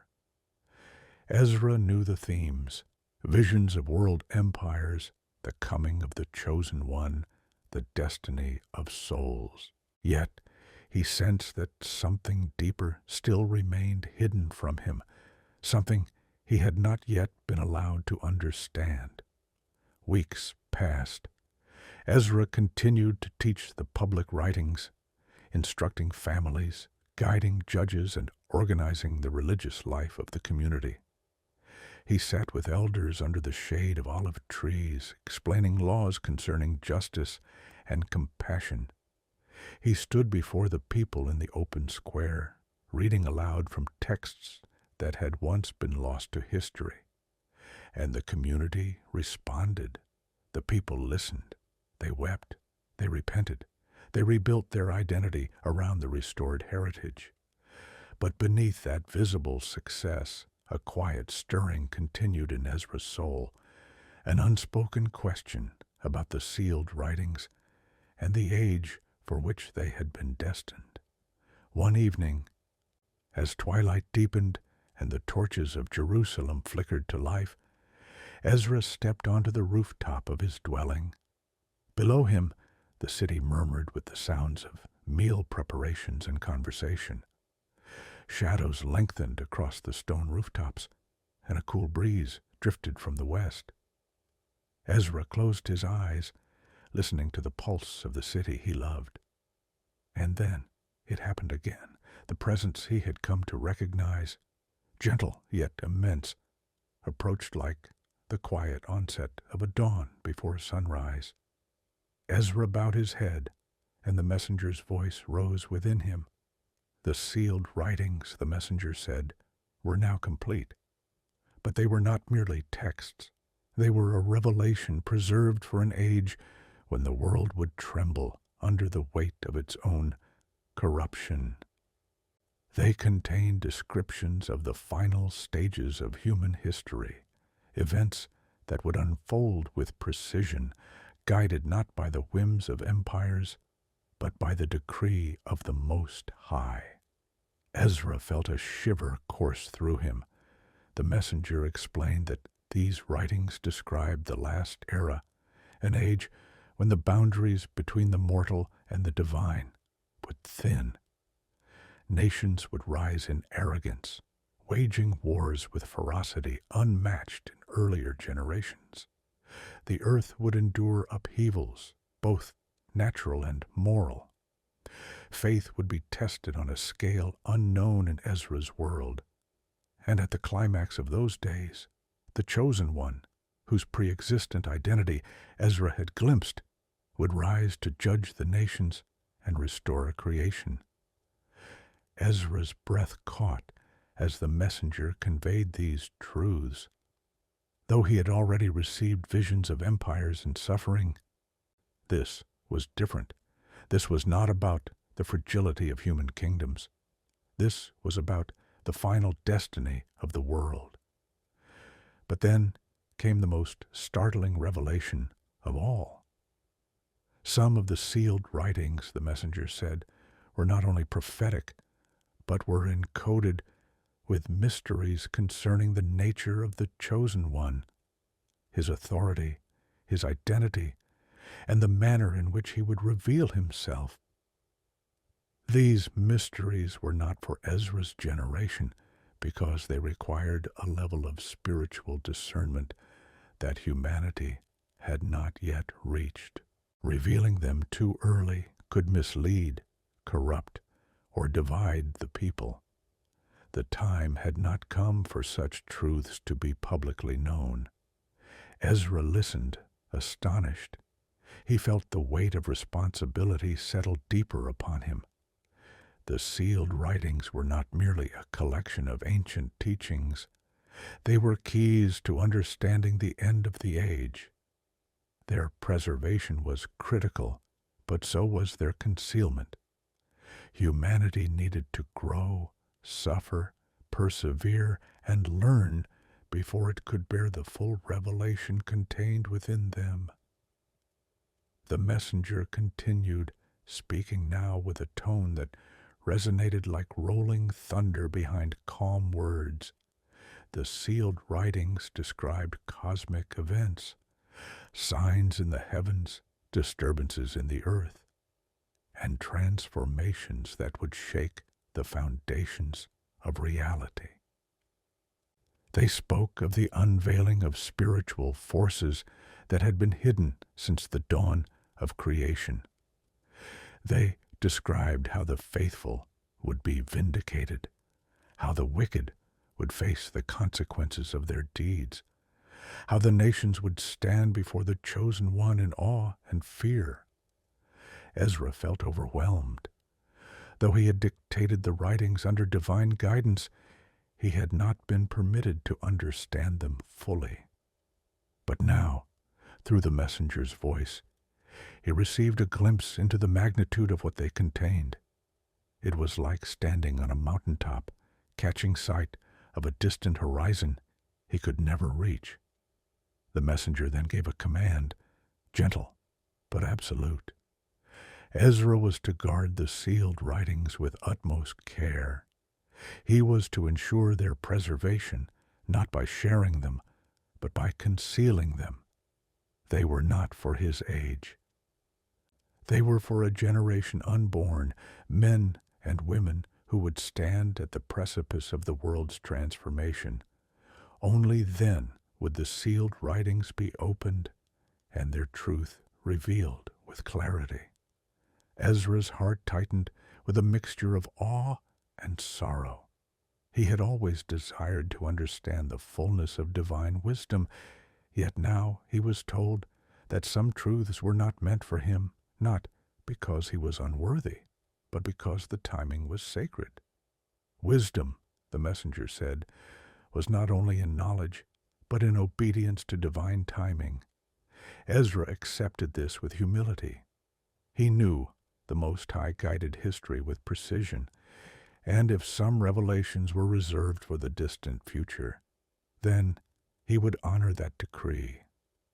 It was enough to know that the sealed writings would one day serve as a beacon for a generation facing trials beyond anything his people had endured. The presence slowly withdrew, and the sounds of the city returned, the clatter of pots, the laughter of families, the call of a shepherd to his animals. Yet everything felt transformed. Ezra stood on the rooftop, gazing at the stars, his heart heavy with responsibility, yet filled with a strange peace. He understood now why the sealed writings mattered so deeply. They were not relics of the past. They were treasures of the future. They belonged to a world that did not yet exist, to a people who would stand in the shadow of final judgment, to an age when the divine mysteries would be unveiled in full. Ezra descended from the rooftop, moving slowly through the quiet streets of Jerusalem. He carried within him not only the restored writings, but also the knowledge that he had become a guardian of secrets destined to echo across centuries. A quiet certainty settled in him. The final revelations had not yet come, but they were drawing near, and his role in preserving their truth was far from complete. The knowledge of the sealed writings weighed heavily on Ezra, not as a burden of despair, but as a solemn charge that shaped each breath he drew. The Most High had entrusted him with truths meant for ages beyond his own, mysteries that would only be understood by a distant generation standing on the threshold of creation's final transformation. But in the quiet that followed, another tension rose within him, deeper and sharper than anything he had yet felt. It was the very question that had haunted the wisest minds for generations. What becomes of the soul after death? What is the true destiny of the righteous and the fate of the wicked? Ezra had glimpsed fragments of this mystery before, visions of righteous rest, warnings of divine justice, descriptions of cosmic renewal, but these glimpses had only intensified his longing. He needed to understand, not for curiosity's sake, but because he felt the weight of shepherding a people whose lives were marked by suffering and whose hope depended on the promises of the covenant. What comfort could he offer the grieving if the destiny of the soul remained obscure? What assurance could he give to the righteous who died before justice was seen on earth? He wrestled with these questions during the quiet hours of the night, when the city lay still and only the stars kept vigil over the hills.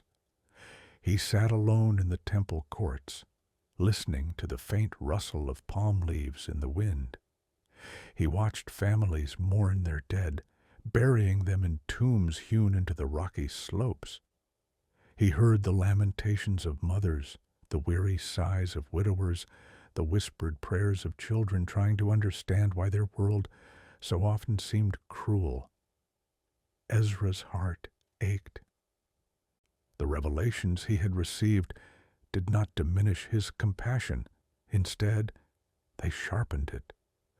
The more he learned about the shape of history, the more urgently he needed to understand the destiny of the human soul within that grand design. One night, as he lingered in the outer courtyard long after the lamps had burned low, the familiar stillness returned, the deep, luminous quiet that signaled the presence of the messenger. Ezra closed his eyes, steadying himself. He sensed that what he was about to receive would pierce deeper than any revelation before. The voice rose within him, gentle yet weighty, as though carried on the breath of eternity. The messenger acknowledged Ezra's longing and affirmed that the question of the soul's destiny was not only permitted, it was essential. Human beings, the voice said, were created with a purpose that extended far beyond their brief span on earth. Death was not an end, but a threshold. Yet most of humanity lived without understanding the magnitude of what lay beyond that threshold. The messenger would now reveal what Ezra's heart sought, not in full, but in clarity sufficient to ground his faith and guide his people. Ezra listened, breath held, as the veil began to lift. The messenger spoke first of the righteous. Their souls, the voice said, were precious beyond measure. When their bodies returned to dust, their spirits did not wander aimlessly. Instead, they entered a place prepared for them, a realm of rest shaped by peace, safety, and divine presence. It was not yet the final glory, for the world itself awaited renewal, but it was a place where the righteous were warmed by the radiance of the Most High, where sorrow no longer clung to them, and where their deeds were remembered not by men, but by the One who had shaped them. Ezra felt tears gather in his eyes. The messenger continued, describing this place with care. The righteous were clothed in garments of light, symbolizing their faithfulness. They were sheltered by a peace beyond anything imaginable in the mortal world. They awaited the final restoration with hope, not fear. They rested in chambers free of pain, held in the embrace of divine compassion. This, the messenger said, was the destiny of those who walked in righteousness, even if their earthly lives had been filled with anguish, poverty, or oppression. Ezra felt a profound relief wash over him. For years he had watched the faithful suffer without justice, wondering whether death swallowed them into darkness. Now he understood that the Most High held them tenderly, that their suffering was not ignored, that every tear shed in faith echoed in the halls of eternity. But the messenger's revelation did not end there. The voice shifted, carrying a solemn gravity as it spoke of the wicked. Their fate, too, was held in the divine memory. Their actions were recorded not by scribes of earth, but by forces unseen. And when their souls departed their bodies, they did not enter rest. Instead, they entered a realm marked by separation from the presence of the Most High, a place where their deeds returned to them as shadows and sorrow.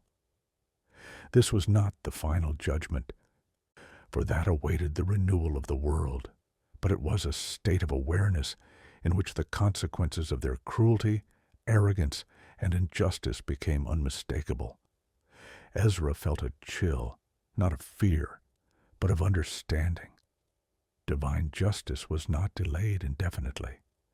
Even before the final age, souls experienced a foretaste of their ultimate destiny. The wicked were not rewarded by death. They were confronted by truth. The messenger explained further, the fate of souls was not arbitrary. It reflected the deep structure of creation. The Most High had established a moral order woven into the fabric of existence. Righteousness aligned with this order, bringing harmony. Wickedness violated it, bringing dissonance. Death did not erase these patterns. It revealed them. Souls entered states of rest or sorrow according to the paths they had chosen during their earthly lives. Ezra trembled as the revelation washed over him. The messenger then spoke of the final judgment, the moment toward which all time was moving. When the world reached its appointed climax, the chosen one would rise, and all souls would stand before him. The righteous would enter the renewed creation in joy, restored in body and spirit. The wicked would face the fullness of justice, receiving the consequences of their deeds without shadow or disguise. The creation itself would be transformed, purified, healed, restored to the perfection intended from the beginning. Ezra felt his breath deepen as he absorbed these truths. The world, the messenger said, was not designed to remain in its broken state. Human suffering was temporary. Wickedness, though rampant, was finite. The Most High had established a day of reckoning and renewal, and that day would not fail to arrive. But then the messenger revealed something that pierced Ezra's heart more deeply than anything yet spoken. Ezra himself had been permitted these revelations not merely for his own understanding, but to strengthen the weary and to anchor the hope of generations. He was to teach the public truths openly, those concerning righteousness, justice, obedience, and the certainty of divine compassion. But the deeper mysteries of the soul, the sealed writings, and the revelations concerning the final age were not to be spoken in full. They were entrusted to him as guardian, not as herald. Only a distant generation, living in the shadows of the last era, would be prepared to hear them without distortion. Ezra stood silent beneath the weight of this charge. He longed to share the comfort of these revelations with the people who mourned daily in the streets of Jerusalem. He longed to tell the righteous who suffered that their rest was certain. He longed to proclaim the destiny of souls in words that would lighten the burdens of the oppressed. And yet he understood the messenger's command. Truth revealed at the wrong time could mislead, confuse, or overwhelm those not prepared to receive it. He bowed his head in obedience. As the presence faded, Ezra felt transformed. He understood now that human life, with all its anguish and joy, was part of a divine narrative woven across ages. The righteous were not forgotten. The wicked were not triumphant. The world, though broken, was not forsaken, and though he could not reveal all he knew, he could live with the certainty that the Most High held every soul in his hand. Ezra walked slowly through the temple courts, the stones cool beneath his feet. He carried within him a knowledge that stretched from the beginning of time to its end. And in the quiet of his heart grew a conviction as steady as the sunrise. The world was moving toward a moment when justice, mercy, and truth would converge, and the Chosen One would stand at the center of all creation. Dawn rose softly over Jerusalem on the morning that Ezra sensed the final revelation drawing near. The city lay in a hush that felt almost deliberate, as though creation itself held its breath. Light spilled slowly over the rooftops, tracing the contours of stone walls, creeping into narrow alleys, illuminating terraces where families were just beginning to stir.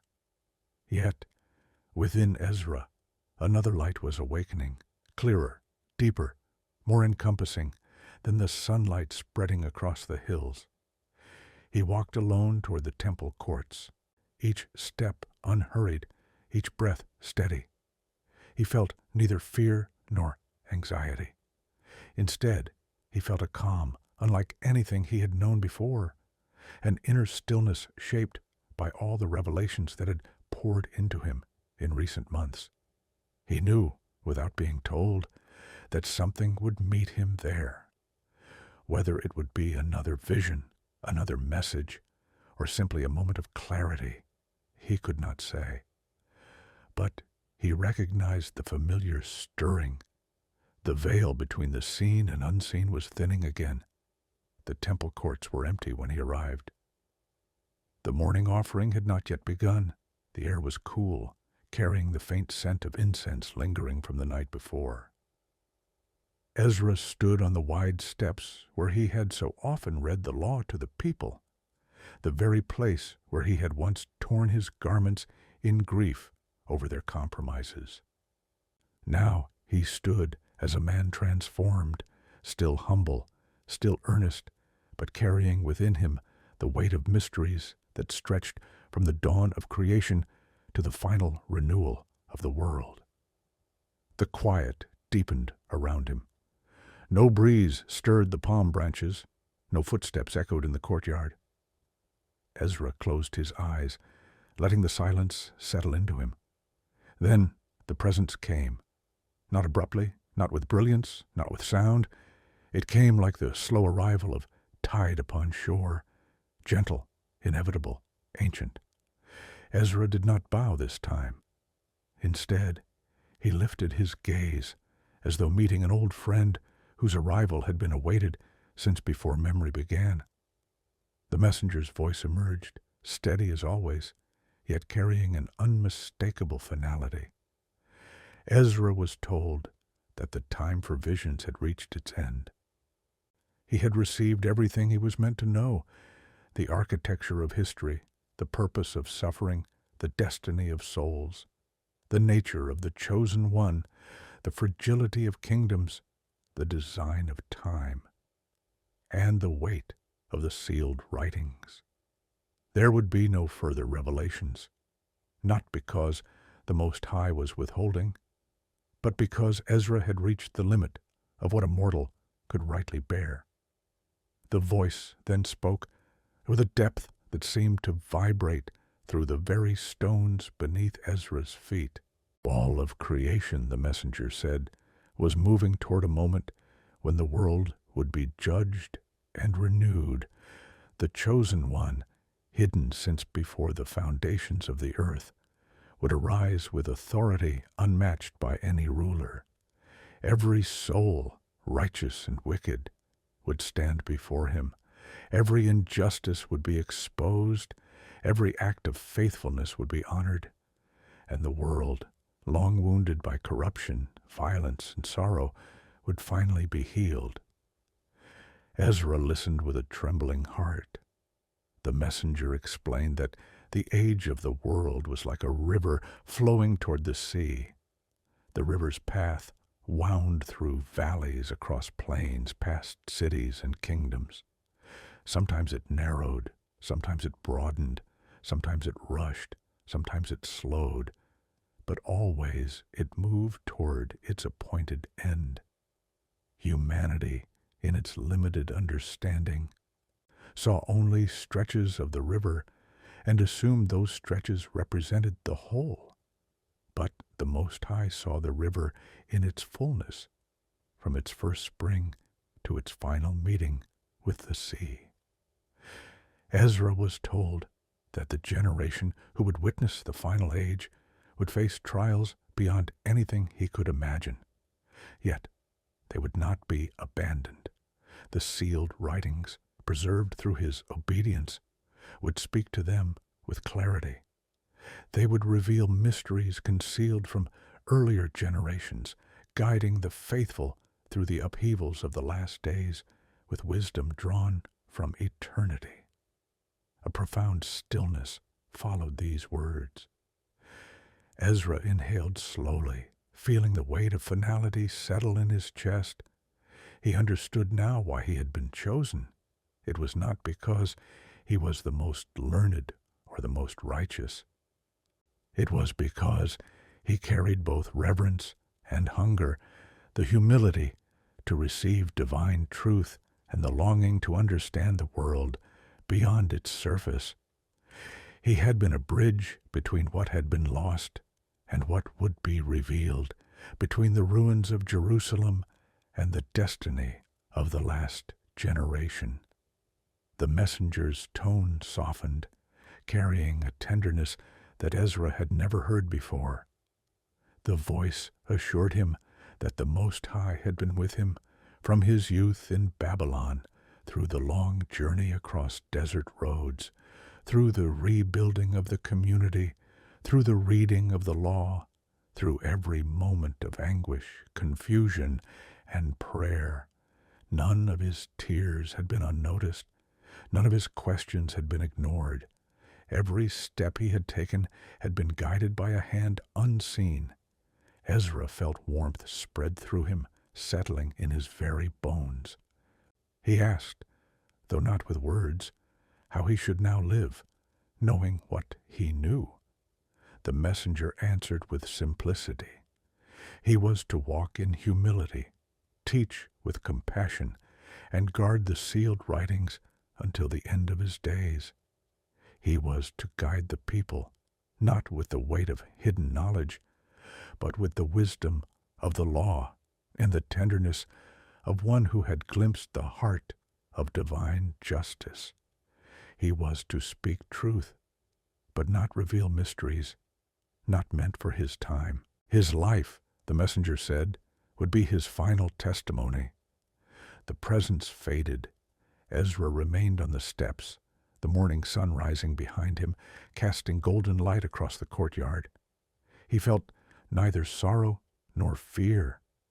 Instead, a deep peace settled over him, a peace shaped by the understanding that he had been part of a story far larger than himself, a story stretching across ages, a story whose final chapter would one day be written not by him, but by the chosen one. Ezra descended the steps slowly, his feet steady upon the smooth stone. He walked through the city, observing the daily life that now felt so dear. A mother grinding grain, children playing near a cistern, an elder speaking with a young apprentice, merchants arranging baskets of produce.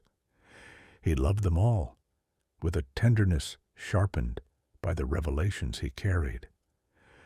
He taught them faithfully in the days that followed, guided disputes with patience, and led prayer with quiet authority. He never spoke of the sealed writings again in the years that followed. Ezra's presence became a source of stability. He taught until his voice grew soft with age, and even then the people leaned close to hear him. When he finally withdrew from public life, he did so without announcement or spectacle. Those who knew him said that he spent his final days in quiet prayer, reflecting upon the mysteries entrusted to him. And then, without turmoil, without fear, Ezra departed from the world. Some said he died in peace. Others whispered he simply walked into solitude and never returned. No one knew where his body lay. But they remembered his teachings. They preserved the writings he restored. They honored the laws he re-established, and they held in quiet reverence the knowledge that he had carried secrets sealed for ages. Centuries would pass before the sealed writings reached the generation for which they were intended. But the memory of Ezra, the scholar of exile, the guardian of revelation, the man who stood between two ages, endured. And the world, still moving toward the moment revealed to him, waited for the chosen one, waited for the renewal of creation, waited for the justice promised since the dawn of time.